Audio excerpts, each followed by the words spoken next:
A'udzu billahi minasyaitonir rajim. Bismillahirrahmanirrahim. Assalamualaikum warahmatullahi wabarakatuh. Alhamdulillahirabbil alamin wassalatu wassalamu ala asyrafil anbiya'i wal mursalin wa ala alihi washabbihi ajmain. Amma ba'd. Bersyukur kita kepada Allah Subhanahu wa taala dengan limpah dan kurnianya. Alhamdulillah pagi ini kita masih lagi dikejutkan oleh Allah Subhanahu wa taala untuk melaksanakan ibadah fardu subuh secara berjemaah bersama dengan ahli keluarga. Dan seterusnya pagi ini kita dapat meneruskan pengajian kita dalam program Tanyalah Ustaz, biar tahu jangan keliru. Tapi sebelum tu para penonton, jom sama-sama kita tadah tangan, kita berdoa kepada Allah Subhanahu wa taala, mudah-mudahan Allah melindungi kita daripada wabak COVID-19.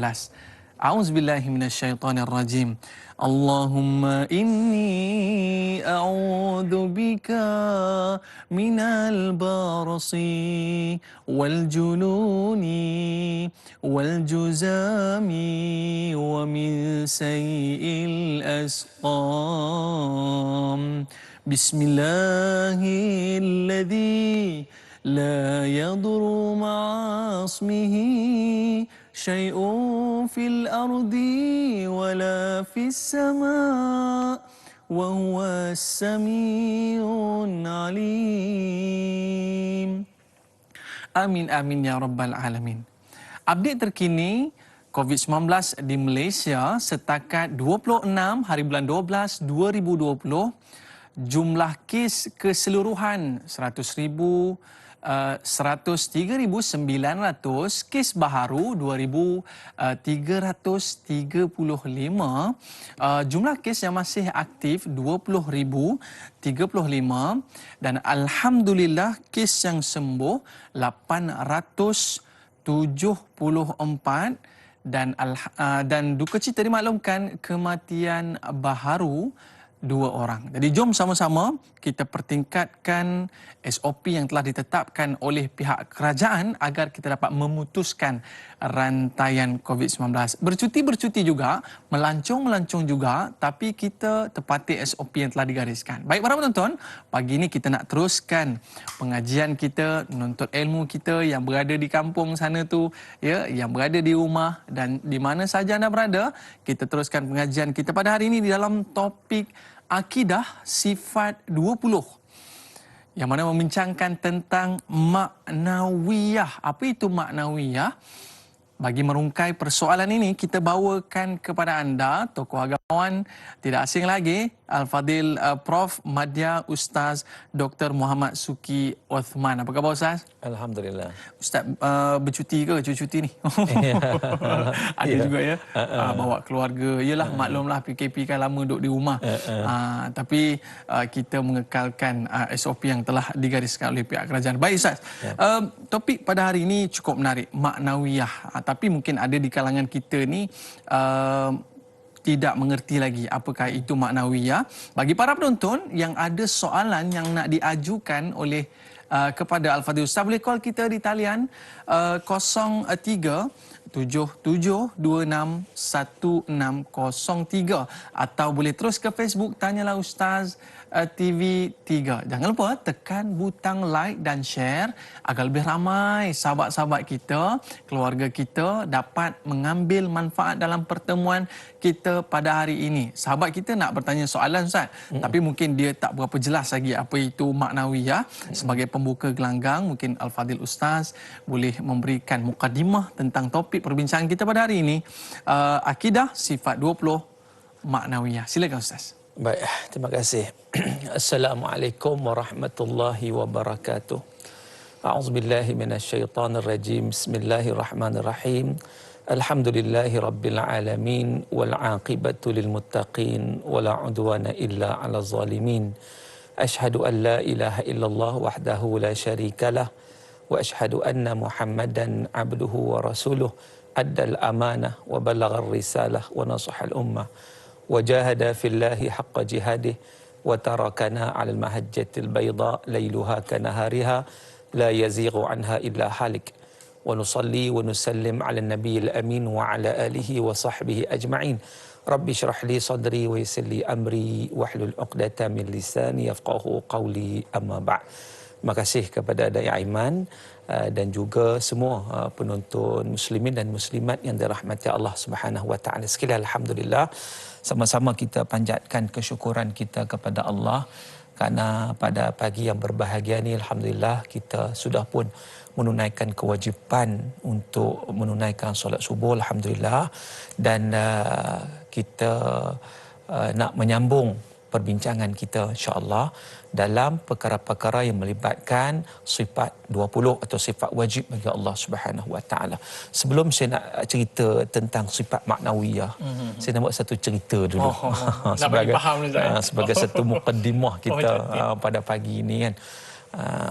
Baik. Ada seorang laki-laki, dia datang bertemu dengan Ibrahim bin Adham, seorang ulama sufi yang terkenal. Ibrahim Adham ni, dia datang tu dalam keadaan stres. Hari ni ramai stres. Datang dalam stres, dalam keadaan sugul, dalam keadaan berkecamuk minda dia. Buntu lah. Buntu. Mungkin macam-macam masalah yang ada pada dia. Dia datang bertemu dengan Ibrahim Adham, dia nak mengadu masalah. Lalu Ibrahim Adham tanya dia 3 soalan. Tanya 3 soalan. Yang pertama, dia kata kepada lelaki tersebut yang mengadu itu, dia kata, bukankah apa yang berlaku di atas dunia ini di atas kudrat dan iradat Allah? Atau bukan? Dia kata, ya, segala yang berlaku atas kuasa dan ketentuan Allah. Okey. Apakah yang keduanya, soalan yang kedua, apakah kehidupan, kematian juga ditentukan oleh Allah Subhanahu wa taala? Maka dia pun termenung, ya betul. Soalan ketiga, apakah rezeki, penambahan, pengurangan, ketetapan itu juga merupakan di bawah kekuasaan dan juga penentuan Allah Subhanahu wa taala? Maka dia kata, ya. Kalau macam tu, kalau kamu jawab ya, semuanya ditentukan oleh Allah Subhanahu wa taala di bawah kuasa di iradat Allah taala, maka mengapa kamu ragu lagi pada Allah? Jadi maknanya di sini adalah apa, saudara? Ya, ialah bagaimana seseorang itu dia jadi serabut sebab apa? Bukan masalah psikologi sebenarnya, bukan masalah stres, masalah tak kenal Tuhan, masalah tak ada tauhid. Itu masalah dia. Dia tak yakin betul-betul. Dia tak kenal siapa tu Allah Subhanahu wa taala. Maka dengan sebab itu tujuan kita belajar ni nak kenal Tuhan lah. Kita belajar sifat 20 daripada sifat nafsiyah, salbiyah, ma'ani, ma'nawiyah. Tujuan apa? Tujuan kita nak kenal siapa diri kita. Kita nak memperhambakan diri kepada Allah, dan kita nak hidup dalam keadaan tenang dan bahagia di atas dunia ini sampai ke hari akhirat. Kerana apa? Kerana kita tahu bagaimana kesempurnaan mutlak itu semua milik Allah Subhanahu wa taala. Jadi itu perkara pertamalah. Ini boleh jadi ubat stres juga. Ya, ubat stres musim-musim Covid ni yang tak habis kan. Tengok semalam pun meningkat lagi. Jadi tak apa, teruskan usaha. Sebab usaha dan ikhtiar itu kerja kita. Keputusannya, result dia bukan kerja kita, itu kerja Allah Subhanahu wa taala. Tugas kita Ustaz. Kita kena ingat, kita jangan ambil kerja Allah. Masalah orang ni dia nak ambil kerja Tuhan. Dia tak mau buat kerja dia. Ya. Patut kita buat kerja kita. Kerja Allah kita serah kepada Allah. Jadi itu kita akan tenang insya-Allah. Baik, balik kepada sifat maknawiyah. Ya Ustaz. Cerita tentang sifat maknawiyah dia sambungan daripada sifat ma'ani. Kita dah bincang sifat ma'ani. Maknawiyah dan ma'ani kau tengok sama ya, tambah belakang ya ta je, nisbah kan. Ya. Ma'ani maknawiyah. Ada beza penisbahan itu. Jadi memang menjadi satu perbincangan di kalangan ulama, apa beza dia ma'ani dengan maknawiyah ni. Kan? Jadi kita dah bincang itu ma'ani. Apa itu maknawiyah? Maknawiyah ni disebut haqiqatul maknawiyah hiyal hal ats-tsabitah li dzat ma damati dzat mu'allalah bi'illah. Jadi maknanya hakikat maknawiyah itu adalah hal yang sabit yang dinisbahkan kepada zat. Yakni sifat, ataupun senang nak cerita ni, maknawiyah ni sifat yang dinisbahkan kepada sifat ma'ani.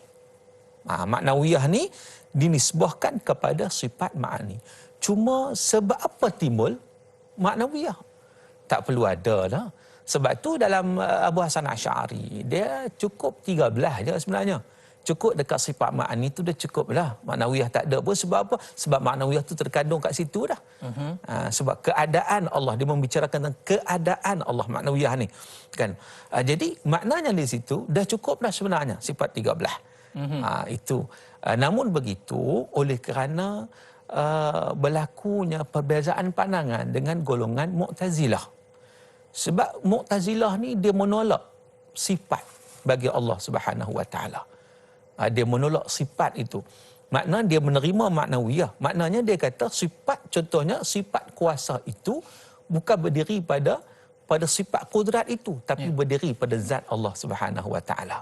Jadi dia menolak sifat. Jadi maknanya oleh dengan sebab itu diwujudkan sifat maknawiyah untuk menegaskan lagi tentang pertautan ma'ani kepada sifat ma'ani kepada zat Allah Subhanahu Wa Taala, yang mana sifat ma'ani juga bersifat qadim. Jadi faham ke tak faham ni? InsyaAllah faham kot. Kan? Sebab tu baik, kita nak bagi lebih mudah nak faham. Okey. Yes, Jadi kalau kita belajar sifat 13 pun cukup dah sampai dekat apa kalam sudah cukup lah. Tak perlu kaunuhu qadiran, kaunuhu muridan dan sebagainya. Tetapi para ulama tambah lagi 7 menjadikan 20. Dan sifat 20 ni sifat yang masyhur. Sebab itu hari ni kalau kita lihat kalau orang nak mengaji, orang mengaji sifat apa? Sifat 20. Sebab apa? Sebab ini yang masyhur. Dan baik. Jadi apa beza dia? Sebab dia dalil dia pun sama. Cuma apa beza dia? Baik, kita faham beza dia, maka kita fahamlah sifat maknawiyah itu. Kita boleh lihat kepada pandangan-pandangan ulama. Antaranya diambil daripada firman Allah Subhanahu Wa Taala, kullu yaumin huwa fi sya'n. Surah Ar-Rahman ayat 29, iaitu pada setiap hari Allah Subhanahu Wa Taala melaksanakan tugasnya. Jadi di situ menunjukkan bahawa contoh begini, sifat kudrat Allah Subhanahu Wa Taala. Allah itu berkuasa. Jadi apakah berkuasa itu ketika mana menjadikan sesuatu saja? Ya. Kan? Masa tak buat sesuatu, apakah tidak berkuasa? Jadi sifat maknawiyah ni nak mensabitkan kekuasaan itu, maha berkuasa itu berada secara berterusan. Tak kisah masa buat ke tak buat ke, masa menjadikan sesuatu ke, mentiadakan sesuatu ke, masa buat cipta bumi, tak cipta bumi. Kekuasaan Allah Subhanahu Wa Taala itu adalah sifat yang berterusan pada Allah, pada zat Allah Subhanahu Wa Taala. Baik, ringkasnya ada beberapa kita kata nuktah yang disebut oleh para ulama sebab kenapa ada maknawiyah selepas ma'ani. Sebab kenapa ada maknawiyah lepas ma'ani. Yang pertamanya sebab bila adanya kaunuhu qadiran, sudah tentu sebab ada kudrah. Bila ada kudrahnya ada kaunuhu qadiran. Itu contohlah. Yang kedua, nak memperihalkan sifat ma'ani itu. Tujuan dia sebab nak memperihalkan keadaan sifat ma'ani itu, keadaan itu. Yang ketiganya, nak menguatkan sifat ma'ani. Yang keempatnya, sifat yang mempertambatkan sifat ma'ani pada zat Allah Subhanahu Wa Taala. Maknawiyah ni nak mempertambatkan, nak melekatkan sifat ma'ani itu pada zat Allah Subhanahu Wa Taala. Dan juga disebut juga sebagai sifat maknawiyah itu cabang kepada sifat ma'ani. Dan supaya juga antaranya disebut sebagai supaya dikatakan Allah sentiasa mempunyai sifat kudrah. Bukan macam kita sebut tadi, bukan hanya ketika buat sesuatu sahaja. Macam kita makhluk, kita juga ada kudrah, kita ada kuasa. Tapi kuasa kita tengok keadaan. Ada waktu ada waktu tak ada. Betul. Kan? Waktu kita kuat ni, meja ni kita boleh angkat seorang kita ya. Waktu kita demam, waktu kita tak larat, tak mampu lah kita. Kan? Jadi maknanya begitu, keadaan kita tidak stabil mengikut. Tapi yang kata Allah Subhanahu Wa Taala, sifat kudrah itu, keadaan Allah Subhanahu Wa Taala bersifat kudrah itu berlaku pada sepanjang masa. Sebab itu nak mensabitkan sifat itu pada zat Allah Subhanahu Wa Taala. Kemudian disebut juga sifat ma'ani itu sebagai usul, maknawiyah itu sebagai pecahan daripadanya. Sifat ma'ani sebagai illah, maknawiyah ni kesan daripada sifat tersebut. Kesan daripada sifat itu. Maknanya bila sifat Allah Ta'ala rezeki dinisbahkan kepada Allah Subhanahu Wa Taala, maka Allah Taala memberi rezeki daripada situ. Jadi itu keadaan dia. Begitu juga sifat ma'ani, sifat yang ada pada zat Allah, sifat maknawiyah sentiasa tetap ada pada zat Allah. Tak mungkin satu ketika Allah tidak bersifat demikian. Jadi itu keadaannya. Jadi maknanya di situ juga kita sebut sebagai sifat maknawiyah, ni sifat ahwal kepada Allah, keadaan Allah. Sebab itu dia terbahagi kepada 7. Dia sama dengan yang itulah, yang ma'ani itulah. Kalau qudrat, kaunuhu qadiran atau qadirun, keadaan Allah yang maha berkuasa. Kalau iradat, kaunuhu muridan atau muridun, keadaan Allah berkehendak dengan iradatnya, bukan dengan zat. Makna Allah Ta'ala berkehendak tu dengan sifat iradat itu sendiri. Bukan macam Mu'tazilah kata tak. Mu'tazilah ditolak sifat. Dia kata sifat tak ada. Kalau sifat ada, seolah-olahnya kita mensyirikkan Allah dengan sifat. Jadi sebab apa? Sebab dia memandang sifat itu sebagai benda baru. Sedangkan kita Ahlussunnah wal Jamaah menyatakan sifat Allah Ta'ala itu qadim. Sama dengan zat Allah Subhanahu Wa Taala yang dia tak bercerai, dia tak berpisah. Kan? Jadi itu keadaan dia. Begitu juga ilmun kaunuhu aliman. Ataupun alimun, keadaan Allah yang alim dengan sifat ilmu. Kaunuhu hayyan ataupun hayyun, keadaan Allah yang hayyun dengan sifat hayat. Kemudian kaunuhu sami'an, keadaan Allah Ta'ala yang mendengar dengan sifat sama'. Kaunuhu basiran, keadaan Allah Ta'ala yang melihat dengan sifat basar. Dan kaunuhu mutakalliman. Jadi itu merupakan 7 sifat maknawiyah secara ringkasnya. Itu sebagai mukadimah kita lah. Sebelum kita lanjutkan lagi insya-Allah daripada dalil-dalil dan juga perbincangan-perbincangan di dalam Al-Quran insya-Allah. Teringat waktu sekolah rendah Ustaz ya. Waktu perimpunan ni kita ada baca kan nasyid kan sifat 20 ni Ustaz ya. Teringat waktu zaman kecil-kecil dulu, kita cuba flashback balik zaman kecil-kecil kita berehat seketika, kembali selepas ini.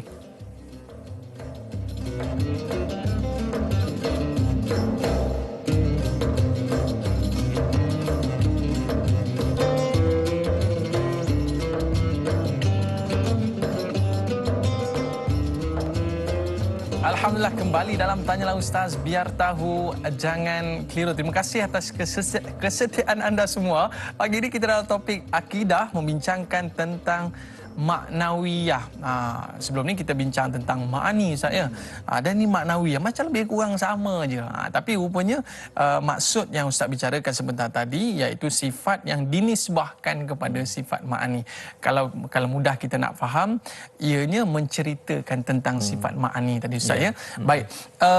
Kita ada sahabat kita di Facebook ada nak bertanyakan soalan kepada Al-Fadhil Ustaz. Boleh Ustaz kita raikan? Ya, bersama dengan Nur Hayati Ismail. Assalamualaikum Ustaz dan Da'i serta kru Tanyalah Ustaz. Waalaikumsalam.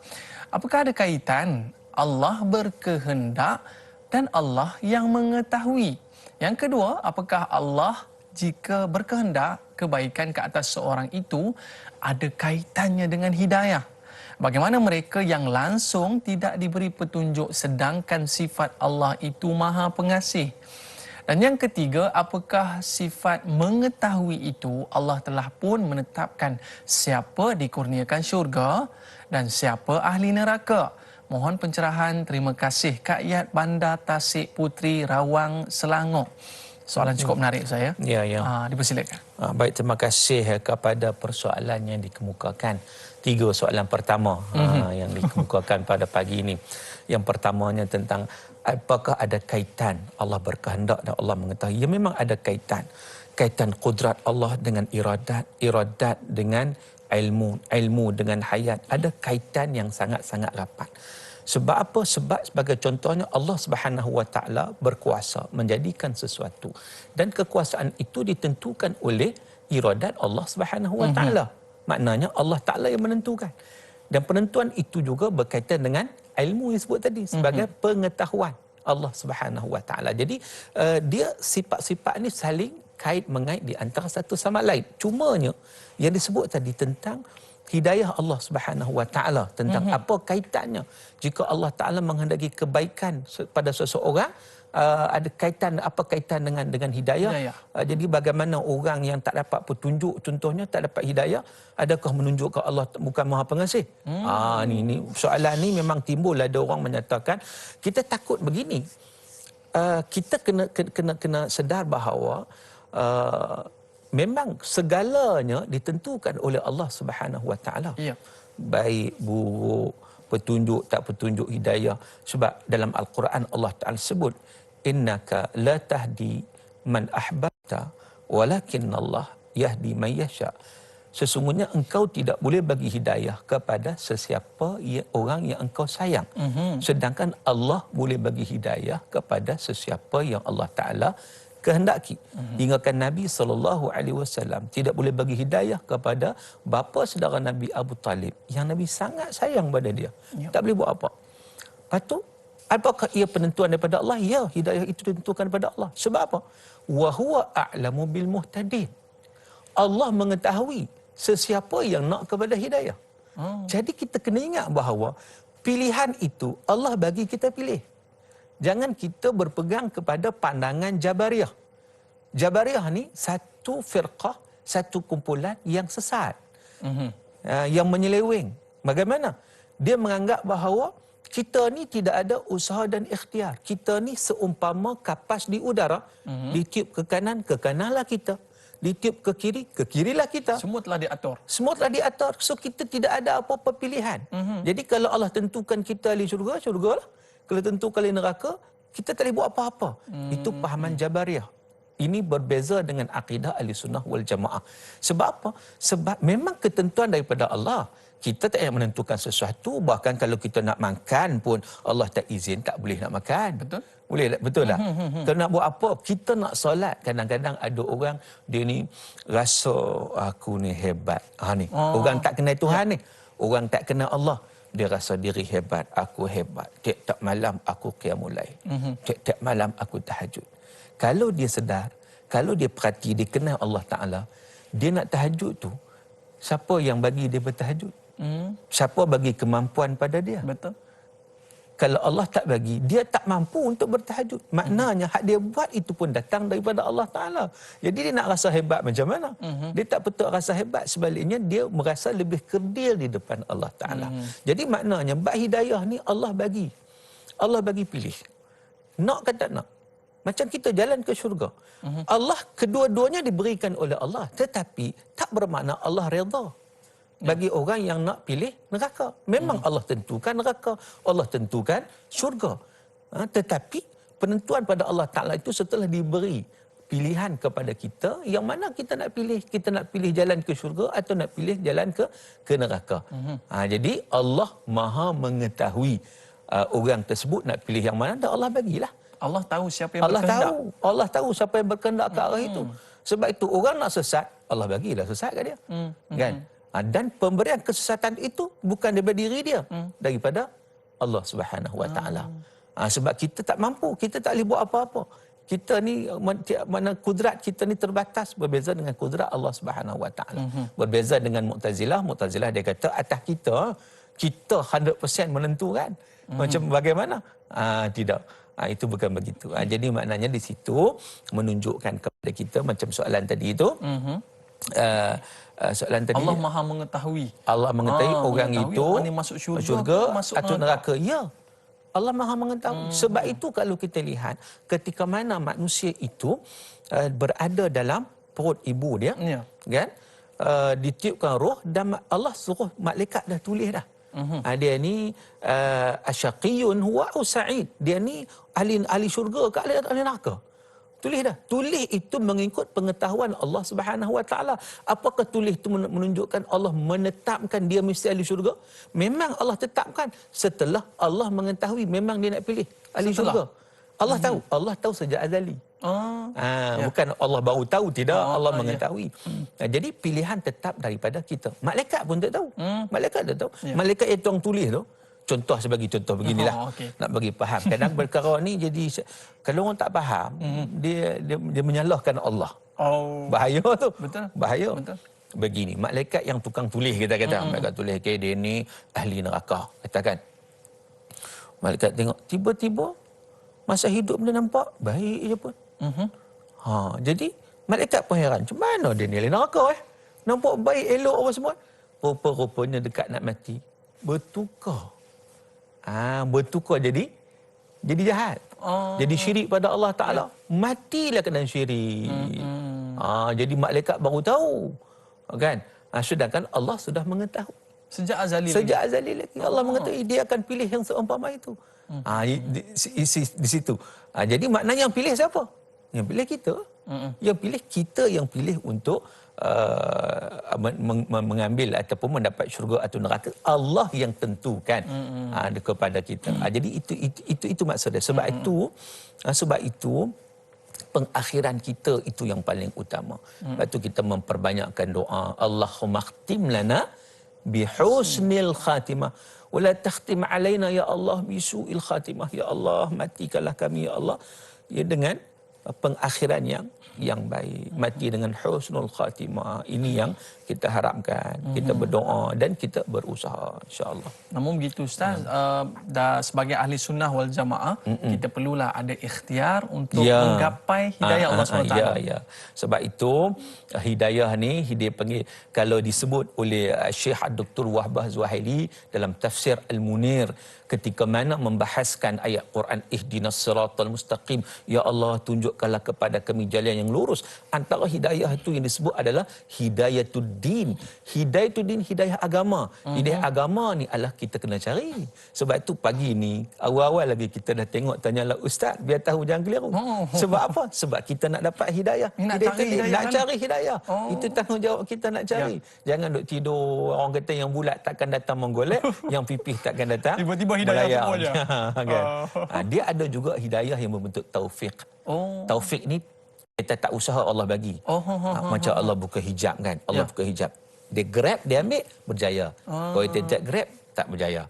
Tapi ada hidayah yang memang kita kena cari, yang disebut sebagai hidayatuddin tadi. Macam kita ni kena cari hidayah lah. Maknanya salah satu pada usaha mencari hidayah itu duduk dalam majlis ilmu seperti mana pada pagi ini ya. Bangun awal pagi, ajak anak-anak, sambil-sambil sarapan, makan karipap dan sebagainya, kita menuntut ilmu. Subhanallah. Baik Ustaz, ada soalan menarik lah bersama sahabat kita, Kak Tas Nasir. Assalamualaikum Ustaz dan Da'i. Waalaikumsalam. Apakah sifat maujud yang berdiri di atas zat yang membawa kepada kewajipan lahirnya hukum, iaitu menghasilkan sifat maknawiyah?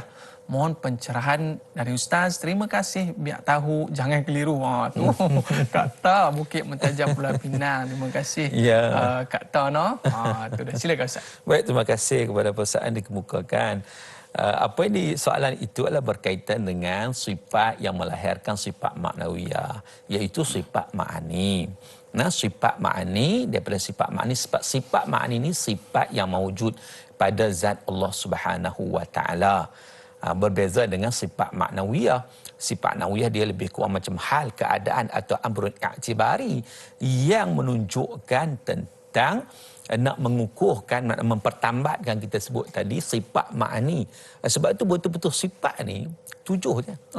Sifat kodrat. Kalau kita sebut sifat salbiah, dia bukan betul-betul sifat, dia amrun i'tibari juga. Betul. Kan, sebab dia, contoh kita kata baqa ataupun qidam, sedia. Nampak tak sedia tu?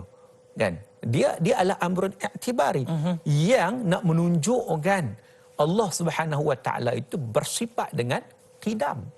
Tapi dia tak ada pada zat. Dia tak ada pada zat. Berbeza dengan kudrat. Kudrat ada pada zat. Dan kudrat itu juga dia bersifat qidam. Sifat sedia. Nampak di situ. Jadi betul-betul sifat ni ma'ani. Ma'ani itu betul-betul sifat yang ada pada zat Allah Subhanahu Maknawi wa ni taala. cabang Ustaz. Maknawi itu cabang, dia amrun i'tibari kepada sifat ma'ani tersebut. Dia tak ada, dia keadaan. Keadaan ni dia wujud tak wujud. Dia wujud tetapi maknanya dia tak melekat begitu. Keadaan. Begitu juga kita sebut sifat nafsiyah, sifat salbiah sebagaimana kita sebut tadi. Kita bagi contoh tadi kan. Benda tu wujud ada tetapi dia tak melekat. Begitu. Hanyalah sifat ma'ani. Jadi dalam konteks tadi yang melahirkan maknawiyah adalah sifat ma'ani. Sebab itu ada. Sebab itu setengah ulama macam kita kata, para ulama kata cukup dah. Kalau kita belajar sampai sifat ma'ani pun cukup dah sebenarnya. Kita memahami maknawiyah itu terkandung dalam ma'ani. Okey. Dah cukup dah sekitar. Tapi dalam akidah ni kalau boleh dia nak clear lagi, nak bilang satu-satu bagi kita tak timbul kekeliruan dan juga masalah. Jadi kita sambung dengan maknawiyah. Oh, subhanallah. Ini dia. Dalam kita memahami topik manawi ni sebenarnya memperkukuhkan kefahaman kita dalam topik ma'ani yang telah kita belajar sebelum ini. Baik Ustaz, tadi sebenarnya ada satu lagi yang ditanyakan oleh sahabat kita tadi berkaitan dengan berkehendak dan mengetahui. Itu ada perbezaan ke di antara dua sifat Allah SWT itu? Baik, macam kita dah sebut dalam sifat berkehendak itu sifat iradat. Iradat, mengetahui itu adalah ilmun, ataupun dalam konteks kalau maknawiyah, iradat itu kaunuhu muridan, ilmu itu kaunuhu aliman. Okey, beza ada apa? Baik, kita tengok kepada firman Allah Subhanahu wa taala. Kalau kaunuhu muridan, Allah taala bersifat berkehendak, itu ataupun keadaan Allah taala yang berkehendak. Firman Allah taala sebagai contoh, kalau kita baca surah Yasin, kita selalu baca surah Yasin, kita ingat ayat ni, innama amruhu idza arada syai'an ay yaqula lahu kun fayakun. Kun fayakun. Allah Taala ni bila mana Allah nak sesuatu, kehendak Allah Taala sesuatu, Allah Taala kata jadilah. Kan? Dan Imam Al-Qurtubi dalam Al-Jami' li Ahkamil Quran ketika mana menceritakan tentang ayat ni, dia kata idza arada khalqa syai' la yahtaj ila ta'ab. Maknanya Allah Taala ni menciptakan sesuatu memang tak ada macam kita nak buat sesuatu kita penat tau. Penat nak buat sesuatu kan. Kita nak berlari pun penat, kita nak jogging pun penat. Allah Taala tak ada apa. Maknanya tidak ada sifat itu pada Allah Subhanahu wa taala. Dan dalam hadis yang riwayat Imam Ahmad, innallaha yaqul, Allah Taala berfirman hadis qudsi, ya ibadi kullukum mudhnib illa man afait. Wahai hamba-hamba aku, setiap kamu ni berdosa kecuali orang yang aku beri keampunan kepada dia. Fastaghfiruni astaghfir lakum. Beristighfarlah kepadaku, mohon taubat padaku, aku akan ampunkan dosa kamu. Wa kullukum faqir illa man aghnait. Setiap orang daripada kamu itu fakir kecuali yang aku kayakan. Yang aku bagi kekayaan pada mereka. Ini jawad af'al ma asya. Kata Allah dalam hadis kursi ini, aku pemurah dan aku buat apa ikut suka aku lah. Ata'i kalam, azabi kalam. Aku hanya bercakap, sebut dia. Pemberian ke, azab ke, idza aradtu syai'an fa innama aqulu lahu kun fayakun. Kalau aku nak satu, sebut kun, jadilah. Itu masuk kehendak, sifat kehendak Allah Subhanahu wa taala. Dan dia ada kaitan dengan ilmu. Dengan ilmu, sifat ilmu tadi, iaitu pengetahuan Allah Subhanahu wa taala. Kehendak itu dia berdasarkan kepada pengetahuan Allah. Dan disebut dalam Al-Quran, innahu bikulli syai'in alim. Surah Syura ayat 12. Sesungguhnya Allah Ta'ala bagi setiap sesuatu itu mengetahui. Dalam tafsir As-Sa'di, ketika mana mengulas ayat tersebut, menyatakan bahawa maksud Allah Ta'ala itu bikulli syai'in alim, iaitu ya'lam ahwala ibadih. Allah Ta'ala tahu semua. Sehingga kan kita ni, sebab kita nak faham sifat Allah Ta'ala ni supaya nak relate dengan diri kita. Kan? Allah Ta'ala mengetahui semua hal keadaan hamba-hambanya. Maka Allah memberi kepada hambanya apa yang sesuai. Mengikut hikmah dan kehendak Allah. Mengikut kehendak Allah Subhanahu wa taala, atas pengetahuan Allah Subhanahu wa taala. Jadi di situ sebagai hamba Allah, apa yang berlaku pada kita adalah di atas kehendak Allah dan ilmu Allah. Maka dengan sebab itu kita mesti berfikir positif. Positif. Apa yang berlaku pada kita? Sebab kalau kita tak faham konsep ini, kita akan protes. Sebab apa aku yang kena? Ada orang sahabat-sahabat yang kena COVID kan. Sebab apa aku yang kena? Aku dah ambil dah macam-macam precaution, macam-macam. Tapi pasal apa aku kena? Pasal apa bukan orang lain? Dia mempersoalkan. Sedangkan itu semua di bawah masyiatillah, ketentuan Allah Ta'ala, yang mana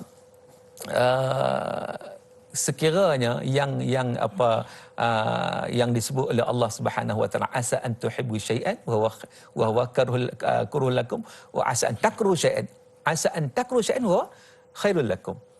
asa an tuhibbu syai'an wa syarrul lakum, iaitu sesuatu yang kamu tak suka tu kadang baik untuk kamu. Baik untuk kamu. Allah ya'lam wa antum la ta'lamun. Allah Maha mengetahui, kamu tak tahu. Jadi menerima dengan seadanya apa yang ditentukan oleh Allah Taala dengan kehendak Allah Taala, kita buat tanggungjawab kita sebagai hamba. InsyaAllah kita akan selamat. Bila Ustaz sebut berkehendak tadi saya, maknanya Allah boleh tune anytime kehidupan seorang. Kadang-kadang tu sebelum musim Covid ni, mungkin kehidupan dia mungkin sedikit sederhana. Tapi bila masuk musim Covid, Ustaz, dengan delivery dan sebagainya, terkejut Kak Timah ni. Delivery nasi ayamnya, nasi tomato dan sebagainya sampai tak cukup tangan. Tiba-tiba kehidupannya berubah menjadi seorang yang berduit, Ustaz. Ini mungkin satu kehendak Allah SWT, boleh ubah apa saja. Jadi para penonton, kita nak tahu pula selepas ini tentang aliman, hayyan, sami'an dan pelbagai lagi. Terus setia bersama dengan kami, Tanyalah Ustaz, biar tahu jangan keliru.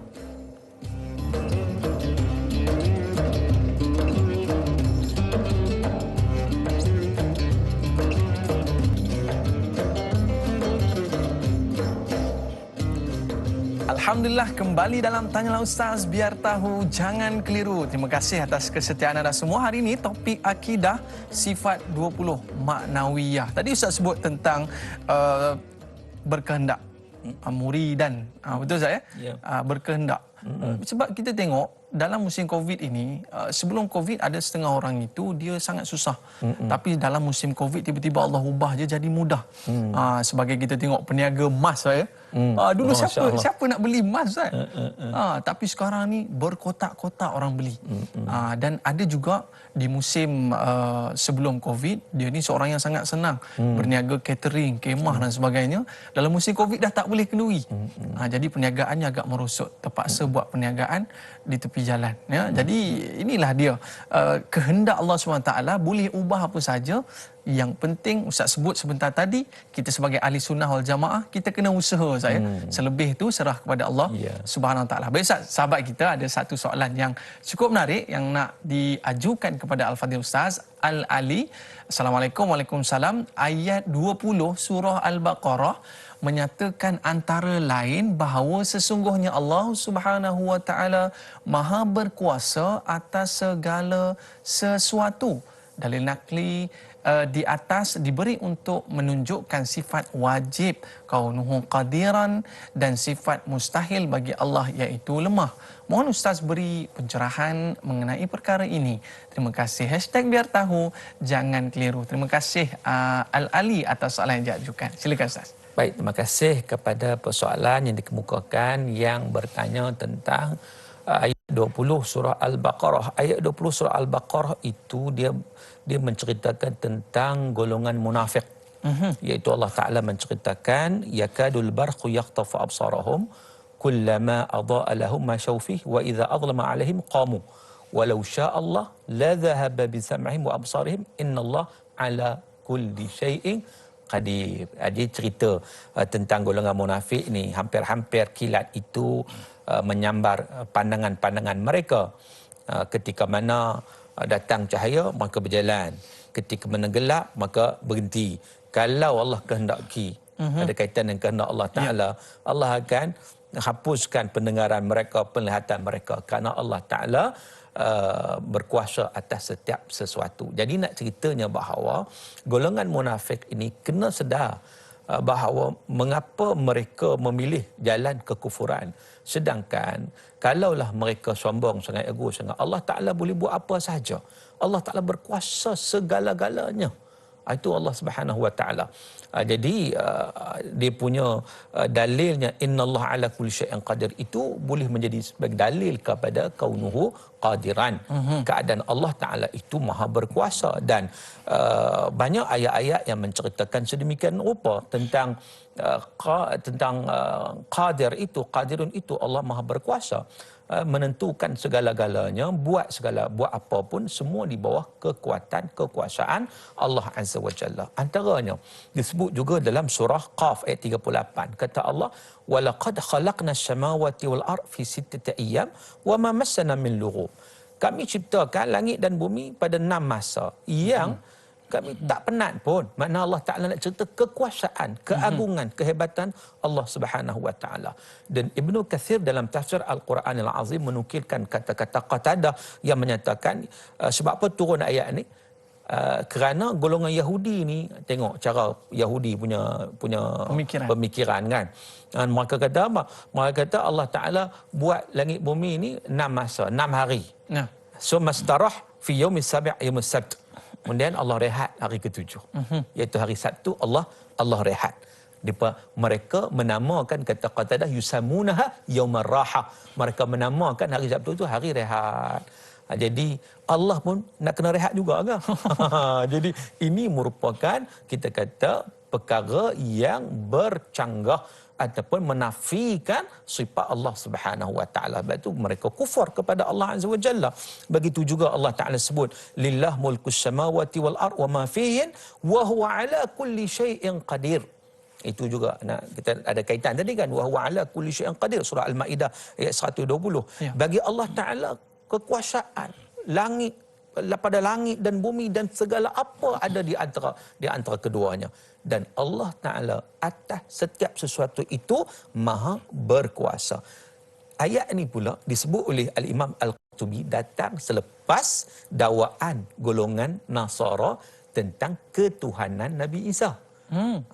Kan tadi Yahudi, ini tentang Nabi Isa. Allah bagi tahu bahawa Allah Ta'ala tak perlu pada siapa. Duna Isa wa duna sairil makhluqin. Allah Ta'ala tak perlu kan. Kekuasaan Allah Ta'ala ni tak berhajat kepada sesiapa. Itu menolak, menafikan mereka yang mensyirikkan Allah Subhanahu Wa Ta'ala di kalangan Nasara. Ini maknanya Allah Maha Berkuasa. Allah nak buat apa saja anytime dengan kudrat Allah SWT tanpa bergantung pada siapa-siapa, tanpa mengharapkan sesiapa. Kita ada pemanggil di talian Ustaz bersama dengan Cik Omar. Assalamualaikum. Waalaikumsalam warahmatullahi wabarakatuh. Dai Aiman dan juga Dr. Muhammad Suki Osman. Saya Omar bin Abdul Majid lah dari Gajini Timur 3 Pekan Pahang. Assalamualaikum Doktor dan Dai. Waalaikumsalam warahmatullahi wabarakatuh. Cik Omar sihat ke? Alhamdulillah, sihat orang tua biasalah. Dai. Dia tak macam Dai orang muda, sihat dia lain. Saya ni dah tua ni dia lain sihatnya. Jadi soalan saya begini Doktor ya. Saya nak tanya mengenai ilmu ni. Sebab kata Ustaz tadi, ilmu Allah Maha luas, Maha mengetahui segala-galanya. Kaum Umaridan tadi tu mengetahui.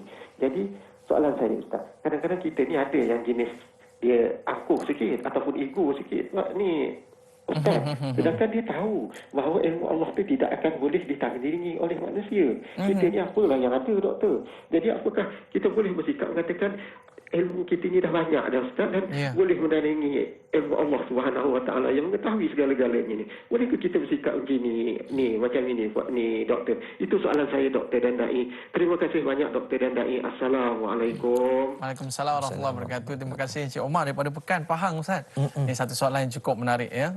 Kita dah tahu sedia maklum Allah ini Maha mengetahui. Tapi kita ni rasa kita dah tahu semua, tak nak belajar dah. Silakan Ustaz. Tentang sifat ilmu kan. Satu, kita rasa kita tahu apa, kita pandai. Kita tak nak belajar.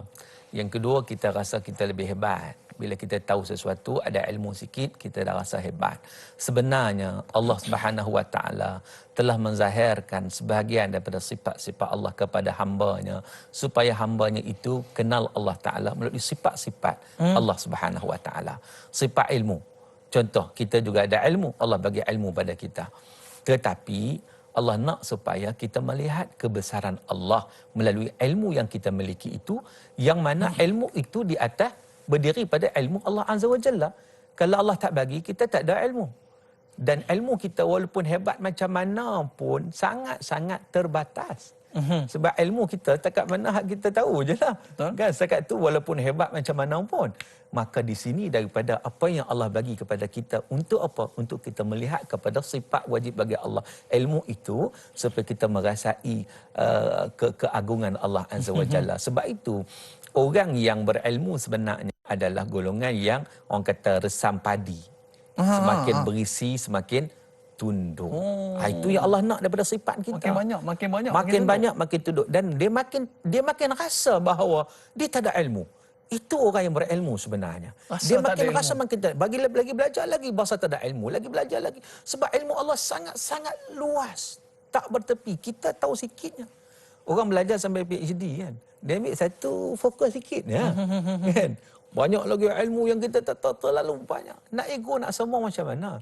Sebab itu sifat ego, sifat sombong tu orang yang dia tak kenal.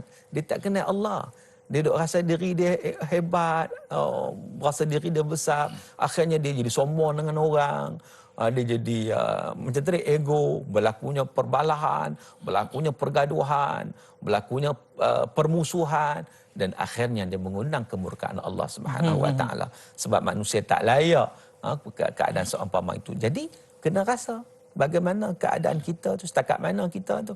Jadi kita kenal sifat-sifat Allah Ta'ala itu supaya apa? Supaya bila Allah bagi sifat tu kepada kita, dijelmakan pada kita dalam keadaan yang kita nak rasa kedilnya kita sebab kita bergantung kepada sifat Allah Subhanahu Wa Taala. Jadi itu kena, jadi bila orang kata jangan jadi resmi lalang. Macam mana tu Ustaz? Resmi lalang ni dia ada ilmu sikit, dia makin makin mendongak. makin mendongak, makin rasa hebat kan. Itu maknanya orang yang bersifat sombong macam tu, tunggulah Allah Taala akan hancurkan dia. Sebab tu orang yang ada tawaduk, dia rendah diri, Allah akan angkat dia. Man tawadda'a rafa'ahullah. Siapa yang tawaduk, Allah akan angkat dia. Sebab tu dalam keadaan apa sekalipun kita sedar tentang keadaan diri kita. Betapa kita bersifat dengan kekurangan dan kelemahan. Allah Ta'ala bersifat dengan kesempurnaan, dengan sifat kamalan. Maknanya setiap ilmu yang kita ada itu Ustaz, sebenarnya Allah beri kepada kita ilmu untuk kita lebih mudah mengenali Allah Subhanahu Wa Taala. Itu tujuannya. Sebagai contoh, macam kita jadi saintis, kita mengkaji kuman COVID-19 ini. Dan dalam pada kita mengkaji kuman-kuman ini Ustaz, maknanya virus ini, kita melihat subhanallah, sekecil ini Allah boleh ciptakan makhluk itu, Ustaz ya. Maknanya makin kita ada ilmu, makin kita menggunakan ilmu tersebut untuk terus dekat kepada Allah SWT. Untuk merasai kebesaran dan keagungan Allah. Lebih kita rasa perkara tersebut. Itu barulah betul ilmu tu. Betul. Sebab itu kita berdoa kepada Allah Ta'ala. Allahumma inni a'udzubika min ilmin la yanfa'. Ya Allah, aku berlindung denganmu daripada ilmu yang tak manfaat. Tak manfaat. Tak manfaat macam mana? Dia tak mendekatkan diri pada Allah. Itu tak manfaat. Belajar apa pun, hatta belajar agama sekalipun, tiba-tiba tak dekat dengan Allah. Apa guna dia? Walaupun ilmu tu ilmu baik, tapi dia tu tak baik. Dia ada problem. Kan? Sebab apa? Sebab matlamat dia bukan nak mencari redha Allah Subhanahu Wa Taala. Matlamat dia nak hanya berpaut pada bayang. Dia tak berpaut pada Tuhan punya bayang. Itu masalahnya. Kalau kita berpaut pada bayang, agak-agak bayang ni ada apa? tak ada apa pijak lah Ustaz. Bayang dia tak ada buat apa. Bayang ni. Tak boleh buat Kita apa. semua umpama bayang saja. Makhluk-makhluk ni semua bayang saja. Tuhan punya bayang adalah Allah Subhanahu Wa Taala. Allah yang menjadikan semua tu. Sebab apa? Kita berpaut pada bayang, tak berpaut pada Tuhan punya bayang. Sebab itu ada setengah ulama dia kata apa? Yang mana sebab musabab kita berurusan dengan manusia ini semua postman saja. Postman. Tukang utus pada kita aja. Ya. Contoh, kita bekerja dapat gaji. Majikan kita bagi gaji. Yang bagi gaji itu siapa? Majikan kita kan. Dia postman saja. Rezeki itu Allah yang bagi. Oh. Kan? Kita ni, kalau kita orang hantar surat kat kita betul-betul syukur pada tukang hantar ke atau sekarang bukan hantar surat, hantar barang. Hantar barang. Kan sekarang banyak kan delivery kan. Macam-macam. Jadi kita yang betul-betul kagum pada tukang hantar ke ataupun pada orang yang bagi pada kita ke ataupun tukang hantar. Kadang kita tak kenal pun siapa yang hantar tu. Betul. Dia tukang hantar je. Kan? Beluh-beluh kawan tu. Beluh-beluh. Tapi kita kata member kita dia hantar barang. Alhamdulillah, terima kasih banyak. Maknanya begitu. Apa yang berlaku atas dunia ni, kita berurusan semua dengan postman saja. Maha kuasanya Allah Subhanahu Wa Taala. Hatta malaikat tu macam postman juga. Allah Taala tetapkan dia boleh. Nanya Allah Taala tak berhajat pun pada semua tu. Boleh buat semua. Allah Taala tak berhajat kan kepada semua perkara tu. Yang berhajatnya kita. Sebab tu dalam tauhid ni ada juga dipanggil sifat istighna, sifat iftiqar. Mana istighna Allah Ta'ala, terkaya Allah daripada sekalian makhluk, dan iftiqar kita ni makhluk berhajat kepada Allah Subhanahu Wa Ta'ala. Sebab kadang-kadang orang tanya juga, malaikat tu buat apa Allah Ta'ala suruh malaikat tulis? Malaikat tak ada pun tak apa. Semua tak ada pun tak apa. Allah nak buat sistem aja. Malaikat tu macam postman tadi lah kan. Sekadar tu saja. Jadi sebenarnya Allah tak terkaya daripada segala makhluk. Maknanya Allah nak tunjukkan bahawa Allah boleh menciptakan malaikat, boleh menciptakan segala makhluk yang boleh mengikut akan perintah Allah Subhanahu Wa Taala. Baik Ustaz, tadi Ustaz sebut tentang Allah Subhanahu Wa Taala ini Maha mengetahui. Mungkin perkara ini dapat kita jadikan satu teladan pada diri kita, yang mana kita ni tak boleh jahil dalam kehidupan kita. Kita perlu juga mengetahui dan kita perlu juga berilmu, seperti mana hari ini kita duduk dalam Tanyalah Ustaz pada hari ini. Sedangkan ada setengah orang ni dia sebutkan tak apalah, amal je lah, zikir je lah, ikut je lah, berjemaah je lah dan sebagainya, tanpa mereka ini merasakan bahawa aku kena ada ilmu, aku kena ada ilmu. Seperti Allah SWT ini Maha mengetahui. Apa pandangan Ustaz tentang perkara ini? Baik, kalau tak ada ilmu, macam mana kita nak beramal? Boleh juga beramal, tapi amal kita sudah tentu tak betul dan tak tepat. Sebab itu dalam hadis Nabi SAW, Nabi kata, hadis Sahih Muslim, man amila amalan laysa alaihi amruna fahuwa rad. Sesiapa yang melakukan satu amalan yang tidak bertepatan dengan apa yang Nabi ajar, tertolak. Sebab apa? Sebab Allah perintah kita buat sesuatu. Nak buat itu kena ada ilmu. Macam inilah kita nak buat, kadang orang minta pada kita nak buat karipap. Buat karipap kan, dia nak karipap. Jadi kita nak buat karipap kena ada ilmu tak? Kena Ustaz. Kalau buat je lah, orang pakat buat, aku buat je lah. Saya nampak bentuk dia. Tak asalkan buat lah. Jadi kita tak jadi karipap, jadi karipop. Kan? Sebab apa? Dia buat juga tapi tanpa ilmu. Maknanya benda itu tak sempurna. Macam tu ibadat kita, ketaatan kita pada Allah. Kalau kita tanpa ilmu, boleh buat juga. Tapi buat tu dalam keadaan yang tak sempurna. Rasa tak sedap lah keripak tu. Tak sedap. Buat tu banyak tapi semua reject. Sebab itu al-ilmu imam al-amal. Ilmu itu pemimpin kepada amalan. Dia kena ilmu. Kena amal tu kena ikut ilmu. Sebab itu kalau kita lihat ayat Quran yang pertama, Allah Subhanahu Wa Taala menyatakan kepada kita, Iqra bismi rabbikal ladzi khalaq. Bayangkan tuan-tuan, daripada 6236 ayat Quran, Allah pilih Iqra dulu turun. Iqra dulu. Sebab apa? Sebab nak fokuskan kepada ilmu. Dan dengan ilmu juga kita boleh mengenal Allah Ta'ala. Tauhid itu dengan ilmu lah. Sebab itu disebut oleh Syekh Abdul Majid Az-Zindani. Dia kata, fa inna awwala wajibin ala kulli insan an ya'rif Allah an tariqil ilmi. Disebut dengan itu. jalan ilmu. Dia kata, fa inna awwala wajibin, maka sesungguhnya perkara pertama yang wajib kepada setiap orang adalah untuk kenal Tuhan, untuk kenal Allah. Nak kenal macam mana? An tariqil ilmi, melalui jalan ilmu. Pentinglah ada ilmu. Memang jalan ilmu baru kita kenal Tuhan. Kalau tidak, tak kenal. Sebab tu berlakunya syirik kepada Allah Subhanahu Wa Taala. Orang syirik pada Allah sebab dia tak kenal Allah. Lalu dia menganggap adanya yang berkuasa, adanya yang boleh menentukan, yang boleh memberi kesan, memberi bekas, kita kata, selain daripada Allah Subhanahu Wa Taala. Ada power lain lah ni. Ada power lain. Sebab apa? Sebab dia tak kenal Allah. Cukup bahaya. Sebab tu Allah sebut fa'lam annahu la ilaha illallah. Ketahuilah la ilaha illallah. Itu kalimah syahadah yang kita ucapkan tu. So kena retilah, kena faham. Nak faham macam mana la ilaha illallah, nak fahamnya melalui pembelajaran kita, ilmu kita tentang nak kenal Allah. Pentingnya ilmu yang kita belajar sehari-hari dalam Tanyalah Ustaz ini. Sebenarnya inilah di antara benteng untuk kita menghindarkan daripada perkara-perkara syirik tadi. Dan inilah torik yang Ustaz sebutkan tadi, jalan dalam kita nak mengenal Allah Subhanahu Wa Taala. Baik Ustaz, tadi Ustaz dah sebutkan, kita dah cerita saya tentang kaunuhu qadiran, muridan, aliman dan seterusnya. Yang keempat ni hayyan. Ada sahabat kita nak bertanyakan soalan, tapi kita rehat sekejap lah saya. Para penonton nak tahu apa soalan yang nak diajukan, kita kembali selepas ini.